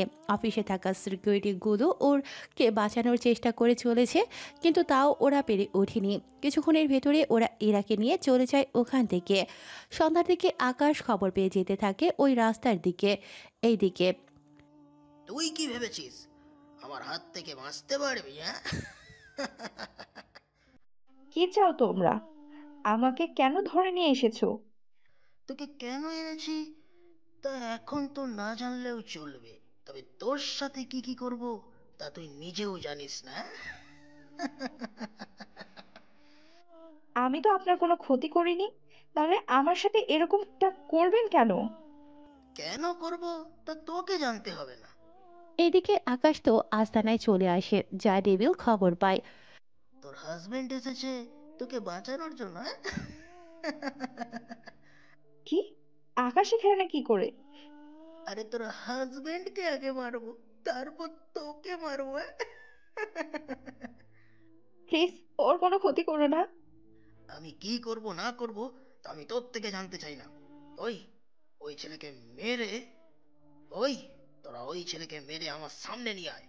যদি মাথাটা কেটে আনতে পারিস তাহলে তোদের জন্য পুরস্কার আছে। ওকে বস, যাচ্ছি তাহলে আমরা। প্লিজ ওকে ছেড়ে দাও। কিছুক্ষণের মধ্যে আকাশকে মারতে ডেভিল সহ বাকিরা তো আছেই। কিছুক্ষণ পরে ডেভিলের লোকেরা আকাশের পথ আটকে দাঁড়ায়। তোকে সামনে আমরা যেতে দিব না। আমাকে আটকানোর সাহস তোর হয়নি, বুঝলি? কে বলেছে হয়নি? আমি চাইলে তোর কি ক্ষতি করতে পারি তা তুই নিজেও জানিস না, বুঝলি? ও তাই নাকি? তাহলে কিছুটা মোকাবিলা তো করাই যায়। তাহলে শুরু করি আমরা। এরপর শুরু হয় ওদের মধ্যে মারামারি। একটা পর্যায়ে আকাশ তো ওদের মেরে ফেলে, কিন্তু ওই লোকটা কোনোভাবেই পালিয়ে ডেভিলের কাছে আসে। বস বস, আমাকে বাঁচান। তুই এত ভয় পেয়ে আছিস কেন? তুই না ওই ছেলেকে মারতে গিয়েছিস? ওই ছেলে তো অনেক সাংঘাতিক একটা লোক, আমাদের 70 জন লোককে মেরে ফেলেছে। কি? এ তো স্পেশাল কমান্ডো, ওরা ওদের মেরে ফেলেছে? জি বস, এখানে আসার আগে এখান থেকে পালাতে হবে। এখানে তো আরো 30 জন আছে। যেখানে 70 জন মিলেও কিছু করতে পারেনি, সেখানে ওরা 30 জন কি করবে? ওর প্রাণ ভোমরা তো আমাদের কাছে, আমরা যেভাবে চাইবো ওকে সেভাবেই নাচাতে পারবো। হ্যাঁ, কিন্তু সেটা কি আজও সম্ভব? হবে। এই মেয়ে যতক্ষণ আমাদের কাছে আছে ততক্ষণও আমাদের কথা শুনতে বাধ্য। একটু পরে আকাশ ওখানে আসে ইরাকে এরকম অবস্থায় দেখে। তুমি ঠিক আছো তো? আমি ঠিক আছি, কিন্তু এরা তো দেখি ডলার আর পাওয়ারের অনেক ভয় দেখাচ্ছে। ওরা তো আমার সম্পর্কে জানে না, সেজন্য ওরা এরকম করছে। তাই নাকি? শুনি, কি তোর পরিচয়? আমার পরিচয় জানার পরে তুই নিজেই নিজের প্রাণ ভিক্ষা চাইবি? প্রাণ তো এখন তোকে ভিক্ষা দেব। হয় তুই নিজেকে শেষ করে দিবি, নয়তো আমি এই মেয়েকে শেষ করে দেবো। না আকাশ, তুমি এরকম কিচ্ছু করবে না। 1 মিনিট সময় দিলাম, হয়তো নিজেকে মেরে ফেলবি, নয়তো একে মেরে ফেলবো। ইরাকে বাঁচানোর জন্য আকাশ ওর পেটে ছুরি তো ঢোকায়, কিন্তু তাও সাইডে। আকাশ মাটিতে পড়ে যায়। তখন ডেভিল ইরাকে মারার জন্য আসে। ওখানে ইরাকে বাঁচানোর জন্য আকাশ উঠে দাঁড়ায়, কেননা ভালো করেই জানে এরকম কিছুই হবে। সেজন্য ছুরি এরকমভাবে ঢোকানোর কারণ। ডেভিল কোনো মতে ওখান থেকে পালিয়ে যায়, কিন্তু ইরার শরীরে গুলি লাগে। সেজন্য ইরাকে নিয়ে হসপিটালে ডক্টরের কাছে আসে। ডক্টর, ডক্টর, কোথায় আপনি? কি হয়েছে ওনার? গুলি লেগেছে। আপনি ডলার জমা করে দিন, আমি বাকিটা দেখছি। আচ্ছা, তাড়াতাড়ি করুন আপনারা। ডক্টর তো চিকিৎসা করতে থাকে। অন্যদিকে আবিরকে কল দিয়ে ডলার নিয়ে আসার জন্য বলে। আবিরও ডলার নিয়ে রওনা দেয়। কিছুক্ষণের মধ্যে আবির ওখানে চলে আসে। ভাবির এখন কি খবর? এখনো চিকিৎসা চলছে। কি করে হলো এইসব? ডেভিল এই কাজ করেছে। ডেভিল তো অনেক ছোট একটা মাফিয়া দল। ঠিক ধরেছ, কিন্তু অন্য সব মাফিয়ার কাছে ডেভিলই সবচেয়ে বড়। ওর এত বড় সাহস হয় কি করে আপনার উপরে হামলা করার? ও আমার পরিচয় না জেনে এরকমটা করেছে। ওর পিছনে অন্য কেউ যে আছে তা আমি ভালোই বুঝতে পারছি। এখন তাহলে উপায় কি? উপায় হচ্ছে ওদের পিছনে কে আছে তা খুঁজে বের করতে হবে। কিন্তু সেটা কিভাবে? ওটা যতক্ষণ পর্যন্ত খুঁজে বের করতে না পারবো ততক্ষণ পর্যন্ত কোনো কিছু করা যাবে না। একটা কাজ করলে কেমন হয়? কি কাজ? আমি ডেভিলের সাথে কথা বলে দেখি, তাহলে ও তো ভয়ে কিছুটা স্বীকার করবেই, কেননা ও তো আমাকে চেনেই। এটা তুমি ভালো বলেছো, তাহলে আর দেরি করো না। ঠিক আছে, যাচ্ছি আমি। আবির বেরিয়ে পড়ে। অন্যদিকে আকাশও ওর মতো করে হসপিটালে অপেক্ষা করতে থাকে। কিছুক্ষণ অপেক্ষা করার পরে ডক্টর বেরিয়ে আসে। এখন আর ভয়ের কিছু নেই। ধন্যবাদ ডক্টর। একটু পরেই ইরার বাবা মা আর আকাশীও ওখানে আসে। আমার মেয়ের উপর হামলা করলো কে? এভাবে হসপিটালে রেগে যাওয়াটা কিন্তু ঠিক হবে না। কিন্তু কি করব বলো, কয়েকদিন পর পর এভাবে হামলা হচ্ছে, তা কি মেনে নেওয়ার মতো? আমার এত ক্ষমতা, তারপরেও আমি কোনো কিছুই করতে পারছি না। ওদের সাথে পেরে উঠছি। আমার তো মনে হচ্ছে তানু আর ওর হাজব্যান্ড মিলে এরকমটা করেছে। তানু তো ওর বান্ধবী। ওদের মধ্যে কয়েকটা মাস ধরেই সম্পর্ক ভালো না। তানু তো অনেকবার আমাদের ক্ষতি করার চেষ্টাও করেছে। আকাশ, তুমি কি এই ব্যাপারে কিছু বলবে? আমি এখন এই ব্যাপারে শিওর না। এই হামলার পিছনে তানুর হাত আছে নাকি অন্য কারো হাত আছে। কিন্তু এরা ঠিক আছে তো? ও ঠিক আছে, আমি খুঁজে বের করে নিব এর পিছনে কে আছে। তাহলে যত তাড়াতাড়ি পারো খোঁজ নিয়ে দেখো। ঠিক আছে। এদিকে আবির ডেভিলের সাথে দেখা করে, তবে ডেভিল ও মার খেয়েছে তা ওকে দেখেই বুঝতে পেরেছে। কিছুক্ষণ পরে, স্যার, আপনি হঠাৎ কি মনে করে এখানে আসলেন? আমি এসেছি কিছু কাজে। জি বলুন, কি কাজ? তোমরা গতকাল কারোর উপর হামলা করেছ, তাদের মেরে ফেলতে চেয়েছ, কথাটা তো সত্যি? কথাটা সত্যি, কিন্তু এত কিছু আপনি জানেন কি করে? আমি কি করে জানি তা এখানে বলার জন্য আসিনি আমি। জি বলুন, কি জানতে চান? তোমরা কার কথা এই কাজটা করেছ, আমাকে তার নামটা বলো। বস, আপনি তো জানেন এই কাজে এইগুলো বলা ঠিক না। তুমি কি চাও আমি তোমাদের সাথে? না স্যার, আমি বলতেছি। তাড়াতাড়ি বলো নাম। আমাকে নীলাশা আর নিলয় নামে দুজন বলেছিল। ওদের মোবাইল নাম্বার বা ঠিকানা কি আছে? জি সবই আছে, দিচ্ছি আপনাকে। ডেভিল ভয়ে ভয়ে সবটা দিয়ে দেয়। অন্যদিকে ইরা এখন অনেকটাই সুস্থ হয়ে যায় গতকালের থেকেও। আকাশ ওর পাশে বসে আছে। তুমি কেন নিজের ক্ষতি করতে গেলে? আরে আমার তো সামান্য একটু লেগেছে। আমি দেখেছি কিভাবে ছুরি তোমার পেটে ঢুকিয়েছো। এটা তো ওদের দেখানোর জন্য করেছি, তাছাড়া ওটা যদি না করতাম তোমাকে তো বাঁচাতে পারতাম না। তাই বলে তুমি তোমার এতটা ক্ষতি করবে? চিন্তা করো না, আমি যতদিন তোমার পাশে আছি ততদিন তোমার ক্ষতি আমি হতে দিব না। দুদিন পরে আবির আকাশের কাছে এসে ওকে নীলাশা আর নিলয়ের কথা বলতে থাকে। শব্দ শোনার পরে এতগুলো বছর পরে হঠাৎ আমার ক্ষতি করার জন্য উঠে পড়ে লেগেছে, ব্যাপারটা তো বুঝতে পারছি না। আমিও তাই ভাবছি, তাই একবার ওদের সাথে কথা বলে দেখবো কি। আচ্ছা, আমি এসে কথা বলে নিব, তোমাকে আর আসতে হবে না। ঠিক আছে। ওখান থেকে বাসায় চলে আসে, এসে কথা বলতে থাকে ইরার সাথে। কথা শেষ হওয়ার পরে বাবা মা কি রাজি হবে? তাছাড়া তুমি যার বাসায় থাকো সেখানে কি আমরা থাকতে পারবো? পারবে। যদি পছন্দ না হয় তোমাদের তাহলে চলে এসো ওখান থেকে। আচ্ছা, আমি বাবা মার সাথে কথা বলে দেখি। কিছুক্ষণ পরে ইরা ওর বাবা মার সাথে কথা বলে ওনাদের রাজি করিয়ে নেয়। তারপরের দিন সকালে ওনাদের নিয়ে আকাশ ওর বাসায় আসে। বাসা দেখে ইরা ওর মা বাবা তো অবাক হয়। আকাশ, তুমি আমাদের কার বাসায় নিয়ে এলে?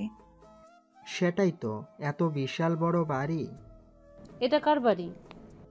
না না নানু, এটা তো আমাদেরই বাড়ি। আমরা তো এ বাড়িতেই আগে থাকতাম। আকাশের কথায় ওরা সবাই অবাক হয়, কেননা এরকম কিছু যে বলবে তা ওনারা বুঝতেও পায়নি। আগে ভিতরে আসুন, তারপর সবটা বলছি। ওনারা ভেতরে এসে অবাক হয়ে যায়, কেননা ইরার বাবা মা তো বড়লোক হয়েও যা কিছু পারেনি, আকাশ সেসব কিছু করে দেখিয়েছে। আচ্ছা আকাশী, তোমার রুমটা কোনটা? চলো আম্মু, তোমাকে নিয়ে যাচ্ছি।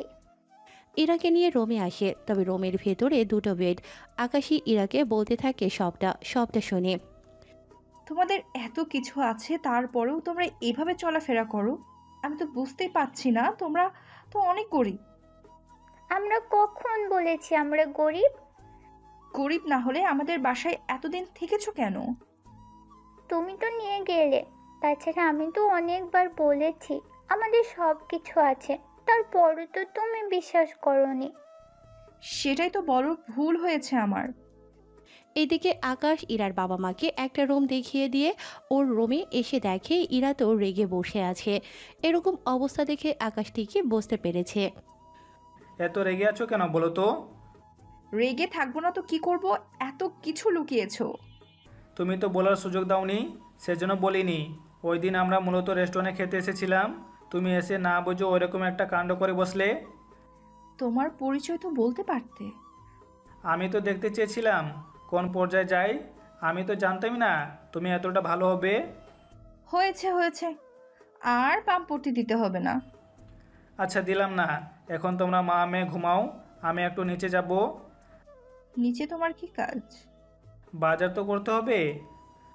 কিন্তু আপু, আমাদের বাসার বাজার তো রামু কাকা করে। তোমার রামু কাকা বাড়িতে গেছে, সেজন্য বাবা বাজার করে এসে কথা বলবো। বাসা থেকে বের হয়ে বাজার করতে থাকে। অন্যদিকে আকাশী পুরো বাড়িটা ওর মা আর নানা নানুকে দেখাতে থাকে। ওনাদের তো বিশ্বাসও হচ্ছে না এত বড় বাড়ি আকাশের হবে। 2 ঘন্টা পরে আকাশ ফিরে আসে। এত লেট করলে যে? এতগুলো বাজার করতে তো একটু লেট হবেই। এখন তুমি রান্না করো, আমি একটু বের হব। এখন আবার কোথায় যাবে? কিছু পুরনো হিসেব বাকি আছে, সেইগুলো শেষ করে আসতেছি। বের হয়ে চলে আসে নীলাশা আর নিলয়ের কাছে। ওরা তো আকাশকে দেখে রীতিমতো অবাক হয়। এ কি আকাশ, তুমি এখানে? এসেছি কিছু কথা বলতে। যা বলার আমার সাথে বলো। আচ্ছা নীলাশা, আমি তো তোমার কোনো ক্ষতি করিনি, তাহলে কেন তোমরা এরাকে মারতে চাইতেছো? আসলে আমি যাইনি, চেয়েছি নিলয়। কি সে কারণ? ইরার বাবার সাথে আমার পুরনো শত্রুতা আছে, সেখান থেকেই। তা এতগুলো বছর পর তা আকাশী কেমন আছে? ওর খবর তোমাকে জানতে হবে না, তোমাকে যা বলতে এসেছি। যদি তোমরা দুজন কোনো ঝামেলা করেছো তাহলে একটা কথাই মাথায় রাখবে, আমি তোমাদের বাঁচতে দিব না। কথাটা কিন্তু মনে রেখো। তুই কি আমাকে ভয় দেখাচ্ছিস? ভয় না, সাবধান করে দিচ্ছি। নীলাশা, তোমার হাজব্যান্ডকে বলে দিও যদি এই ভুল আরেকবার করার চেষ্টা করে তাহলে তোমাকে বিধবা আমি বানিয়ে ছাড়বো। আমার থেকে দূরে সরে গিয়েছো, আমি কিছু বলিনি, কিন্তু আমার জিনিসগুলোতে আর যদি হাত বাড়াও তাহলে আমি কিন্তু কাউকে রেহাই দিব না। তুই কি জানিস আমার পেছনে কে আছে? কে আছে শুনি? একে তো নাম শুনেছিস, যার পাওয়ার সম্পর্কে তোর কোনো ধারণা নেই। পুরো বিশ্বের লোক যার কথায় উঠে বসে। আমার বন্ধু সেই গ্রুপের একজন সদস্য, বুঝলি? তাহলে তুই সরে দাঁড়াবি না, তাই তো? ঠিক ধরেছিস। তাহলে তোর মৃত্যু অবধারিত, এই কথাটা মনে রাখিস। নীলাশা এখনও সময় আছে, ওকে বোঝাতে থাক, নয়তো ওর যদি কিছু হয়ে যায় তোর কি হবে বলো? কথাটা বলে চলে আসে ওখান থেকে। এইদিকে নীলাশা অনেক বোঝাতে থাকে, কিন্তু কোনো কিছুতেই রাজি হচ্ছে না নিলয়। অন্যদিকে সব মাফিয়ার লোক এক হয়ে একটা মিটিং করে, যে মিটিংয়ে সবাই একের বিরুদ্ধে গিয়ে কাজ করার জন্য এক হয়ে যায়। যে খবরটা আকাশের কাছে আসে। তাহলে তো খেলা এবার জমে যাবে। আমি কি তো সৈন্য রেডি রাখতে বলবো? বলে দাও, যে কোনো মুহূর্তে আক্রমণ করে বসবো। আমি কি তো সৈন্য রেডি রাখতে বলবো? কিছুক্ষণ পর আকাশ বাসায় ফিরে আসে ওকে দেখে। এত কাজ করলে কি হবে বলো? বউকেও তো সময় দিতে হবে। কিছু কাজ আছে, যে কাজগুলো কয়েকটা দিনের মধ্যে শেষ করে ফেলবো। কি কাজ? সেগুলো তোমার না জানলেও চলবে। শোনো না, আমার না ইচ্ছে করছে। তাই বলে এখনই? এখন হলে কি অসুবিধা হবে তোমার? আমার কোনো অসুবিধা নেই, চলো তাহলে। এর পরের কাহিনী শুনে আপনাদের কোনো কাজ নেই, কেননা যা বলার মতো না। সকালবেলায় আকাশ ওর রেডি হয়ে বের হয়, তবে যাওয়ার আগে।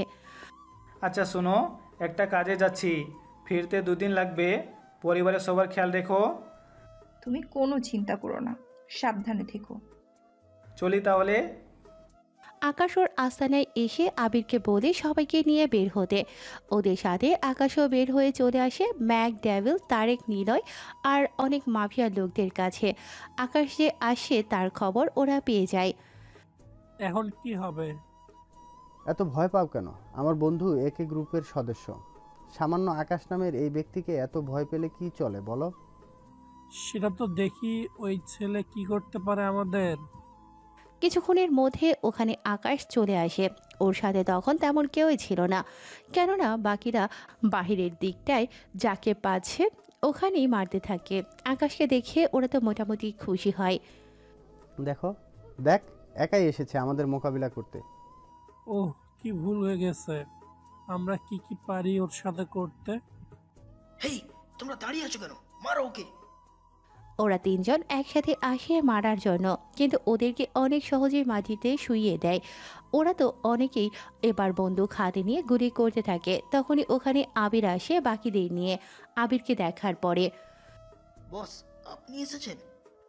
কথাটা বলে ওখানে থাকা সবাই আবিরকে মাথা ঝুঁকে সালাম করতে থাকে, কিন্তু আকাশ দাঁড়িয়ে আছে।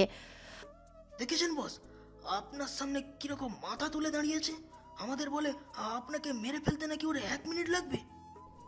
বস আমিও শুনছি। আমি চাই আপনি এই ছেলেকে মৃত্যু দিন। আবির, তুমি আমাকে শাস্তি দিবে? দেখছেন বস, আপনার মুখে মুখে কিভাবে এই বদমাইশ ছেলেটা তর্ক করছে। বস ওকে মেরে আপনার অপমানের প্রতিশোধ নিব। আবির, তুমি ওদের দেখবে না আমি যা করার করব? আপনাকে কিছুই করতে হবে না প্রেসিডেন্ট একে। আপনি ওনাকে প্রেসিডেন্ট একে বলছেন কেন? উনি তো আমাদের প্রেসিডেন্ট একে। আবিরের মুখে এই কথাটা শুনে ওখানে থাকা সবাই অবাক হয়। না, এ হতে পারে না। এর মতো একটা সাধারণ ছেলে কিভাবে প্রেসিডেন্ট একে হবে? ওনার ক্ষমতা সম্পর্কে তো তোমরা এখনো জেনেছো। ওনার ক্ষমতা সম্পর্কে তো তোমরা এখন জেনেছো। তাহলে এখন বলো, তোমাদের জন্য কি শাস্তি পাওয়া উচিত? প্লিজ বস, প্লিজ আমাদের ছেড়ে দিন। আমরা তো আপনার দয়ায় বেঁচে আছি। আমার পরিচয় জানার পরে এখন এইসব বলছো? কিছুক্ষণ আগেও তো আমাকে মারতে চেয়েছো। তখন তো জানতাম না আপনি সবার সেরা। আপনি যেখানে সবাইকে আশ্রয় দেন, সেখানে আপনার সাথে কিভাবে আমরা ফেরে উঠবো বলে না। নিলয়, তোমাকে আমি অনেক সুযোগ দিয়েছিলাম, কিন্তু তুমি সে সুযোগ মিস করে গেলে। আর একবার সেই সুযোগ দিন আমাকে। এতবার সুযোগ দিলে তো তোমরা মাথায় উঠে যাবে। এই শেষবার। বিশ্বাস করুন, এই শেষবার। বস, ওদের কি করব? ওদের একটা করে হাত পা কেটে দাও, এটাই হবে ওদের শাস্তি। প্লিজ বস না, প্লিজ এমনটা করবেন না, প্লিজ না।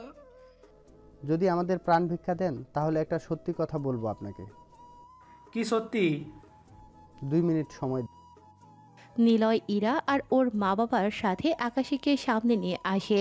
আসলে আকাশ বাসা থেকে বের হওয়ার পরেই ওরা এদের অপহরণ করে নিয়ে আসে। তোরা যখন ওদের কোনো ক্ষতি করিসনি তখন তোদের জীবন ভিক্ষা দিলাম, তবে তোরা যদি কখনো এই দেশে আসার চেষ্টা করিস তাহলে তোদের ওই দিনই হবে শেষ দিন। ধন্যবাদ আপনাকে। আমরা আমরা আর কখনো এই দেশে ফিরে আসবো না, কখনো না, কখনো না। এই বলে ওরা চলে যায়। অন্যদিকে তাহলে তুমি সেই পাওয়ারফুল ব্যক্তি যাকে পুরো বিশ্ব ভয় পায়। এই জন্যই তো বলি তুমি কেন কাউকে ভয় পাও না। তবে তোমাদের মাঝে আমি সবসময় সাধারণভাবে থাকার চেষ্টা করেছি। তবে আর যাই হোক, আমার জামার যে এত পাওয়ার আগে জানা ছিল না। যদি জানা থাকতো তাহলে কি করতে? বিয়েই করতাম না। তবে রে, দেখাচ্ছি মজা। ইরাকে তাড়া করে। আর এখানেই শেষ হলো একজন পাওয়ারফুল মানুষের কাহিনী। এতদিন সাথে থাকার জন্য সবাইকে ধন্যবাদ। এই যে গল্প শুনে চলে যাচ্ছেন, অবশ্যই চ্যানেলটিকে সাবস্ক্রাইব করে পাশে থাকা বেলটিকে প্রেস করে দিন আর লাইক দিতে কিন্তু ভুলবেন না। ধন্যবাদ।